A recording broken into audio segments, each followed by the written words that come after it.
নমস্কার, সবাই কেমন আছেন? অনেকদিন পর হাজির হলাম। আজকে একটি সমস্যা ও তার সহজ সমাধান নিয়ে কথা বলবো। সমস্যাখানা হলো 64 বিটের কোড ব্লকসে 32 বিটের graphics.h হেডার ফাইলটি রান হচ্ছে না বা রান করতে গিয়ে বিভিন্ন সমস্যার সম্মুখীন হচ্ছে।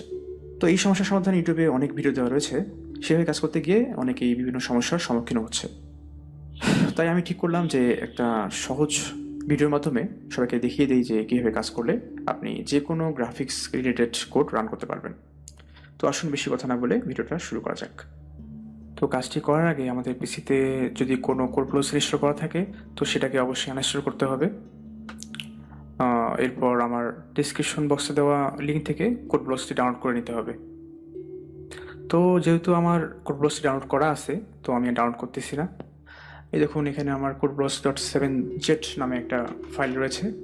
তো এটাকে আপনারা উইনরার অথবা 7zip কম্প্রেসর দ্বারা এক্সট্রাক্ট করতে পারবেন। তো রাইট ক্লিক করলাম, করার পর দেখেন এখানে লেখা আছে এক্সট্রাক্ট ফাইলস। তো অনেক সময় এক্সট্রাক্ট হিয়ার লেখা থাকে, তো ওখানে অবশ্যই ক্লিক করা যাবে না, এক্সট্রাক্ট ফাইলস এখানে ক্লিক করতে হবে। ওকে, এক্সট্রাক্ট ফাইলস। ওকে, এক্সট্রাক্ট হচ্ছে, একটু সময় নেবে। তো দেখুন যে কোডব্লকস নামে একটা ফোল্ডার ক্রিয়েট হয়ে গেছে। তো এটাকে আমরা এখন কাট করে একটা স্পেসিফিক প্লেসে পেস্ট করব। তো আমরা কাট করলাম, এরপর this PC, local disk C, program files, মাইন্ডিড প্রোগ্রাম ফাইলস, এখানে ঢুকবো। ঢোকার পর পেস্ট করে দেব, পেস্ট, কন্টিনিউ। ওকে, পেস্ট হয়ে গেল। তো কোড ব্রাউজারে ঢুকবো আমরা। ঢোকার পর এখানে যে মেইন কাজটা করতে হবে সেটা হচ্ছে আমরা TDM GCC32 এই ফোল্ডারে ঢুকবো। এরপর বিনে ঢুকবো। ঢোকার পর আমরা এই ফোল্ডারের পাথটা কপি করব। তো কপি করতে হলে প্রথমে আমাদের পাথ অ্যাড্রেসে ক্লিক করতে হবে। ক্লিক করলে সব সিলেক্ট হয়ে যাবে। এবার আমরা কপি করব, করার পর দিস পিসিতে আবার ঢুকবো। দিস পিসি, তারপর এখানে ঢুকে আমরা রাইট ক্লিক করব। রাইট ক্লিক করার পর অ্যাডভান্স সিস্টেম সেটিংস এখানে ঢুকবো। তারপর এনভায়রনমেন্ট ভেরিয়েবলসে ঢুকবো। ঢোকার পর পাথ, ক্লিক করে এডিট। তো এখানে আমরা লক্ষ্য করব মানে কোডব্লকস সম্পর্কিত যদি কোনো ফোল্ডার থেকে থাকে বা কোনো পাথ থেকে থাকে তাহলে আমরা সেটা ডিলিট করে ফেলবো। যেমন এটা আমার আগে থেকে ছিল, এটা অবশ্য লাগবেও, এটাই আমরা পেস্ট করবো বেসিক্যালি। তো আমি প্রথমে ডিলিট করে দিচ্ছি, ডিলিট করে দিয়ে আবার নিউ করলাম, করার পর পেস্ট করলাম। আচ্ছা, ওকে ওকে ওকে, কেটে দিলাম। এরপর আমরা ওই ফোল্ডার থেকে ব্যাক করব। ব্যাক করে যেখানে কোডব্লকস আছে, যেমন codeblocks.exe, এটা একটু কপি করে নিই। কপি করে নিলাম, নেওয়ার পর ডেস্কটপে পেস্ট শর্টকাট করলাম। ওকে, করে এখন ডাবল ক্লিক করলাম, ওপেন হচ্ছে।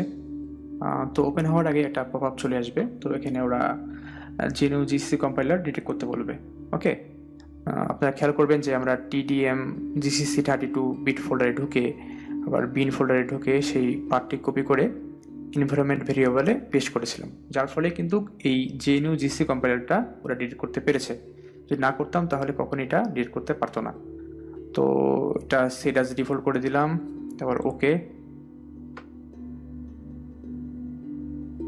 ওকে করার পর আমরা কোনো কাজ করব না, জাস্ট এটা আমরা ক্লোজ করে দেব। ওকে, ইয়েস করলাম। তো এখন আমরা আবার ওই ফোল্ডারে যাব। তো গিয়ে এই দেখুন এই যে ফোল্ডারটা, তো আপনারা খেয়াল করবেন যে এখানে আটটা ফোল্ডার রয়েছে, কপি টু দ্য ডিরেক্টরি। এখানে ঢুকবো। ঢোকার পর আমরা Ctrl+A চেপে সবগুলা ফাইলই কপি করব। Ctrl+A Ctrl+C, কপি হয়ে গেল। তো বাইরে ক্লিক করলাম, সবগুলো আনসিলেক্ট হয়ে গেল। তো দেখুন এখানে locate.bat নামে একটা ফাইল রয়েছে, তো এখানে আমরা ক্লিক করব। ওকে, তো ক্লিক করলে দেখবেন যে একটা ফোল্ডারে আমাদের নিয়ে গেছে। সে ফোল্ডারটা হচ্ছে এরকম, সি ইউজার, এবার user name, app data, roaming, CodeBlocks. তো এখানে আমরা এখানে পেস্ট করব। তো এরকম দেখাবে যে replace the files in the destinations. এখানে আমরা ক্লিক করব। ওকে, তারপর আমাদের কাজ শেষ, আমরা ক্লোজ করে দিচ্ছি, সব ক্লোজ করে দিচ্ছি। এরপর আমরা কোডব্লকস আবার ওপেন করব। ওকে, তো লক্ষ্য করবেন যে এখন কিন্তু ইন্টারফেসটা চেঞ্জ হয়ে গেছে, ঠিক আছে। এটা অবশ্য আমার কাস্টমাইজ করা ইন্টারফেস। তো আপনারা দেখবেন যে এখন গ্রাফিক্স ডট এইচ এই হেডার ফাইলটা কাজ করে কিনা। এর জন্য আমাদের একটা কোড ওপেন করতে হবে। ফাইলে গিয়ে ওপেন করলাম। ওপেন করলে দেখবেন যে সার্কেল ডট সিপিপি নামে একটা গ্রাফিক্স রিলেটেড কোড রয়েছে। অবশ্যই কিন্তু ডট সিপিপি হতে হবে, ডট সি দ্বারা কাজ চলবে না, অবশ্যই ডট সিপিপি হতেই হবে। তো এখানে ক্লিক করলাম, ক্লিক করলে এরকম একটা কোড চলে আসলো। এটাকে এখন আমরা বিল্ড অ্যান্ড রান করব। দেখুন রান হয়ে গেছে। তো আমরা দেখি যে আমাদের জেনারেল কোনো কোড আবার সাপোর্ট করে কিনা। ওপেন, যেমন এই যে টাওয়ার অফ হ্যানয়ের কোড ওপেন করলাম, ওপেন করে রান করলাম। দেখুন এগুলো কিন্তু রান করতেছে। আবার গ্রাফিক্স তো কাজ করলোই, আবার দেখি আরেকটা কোড।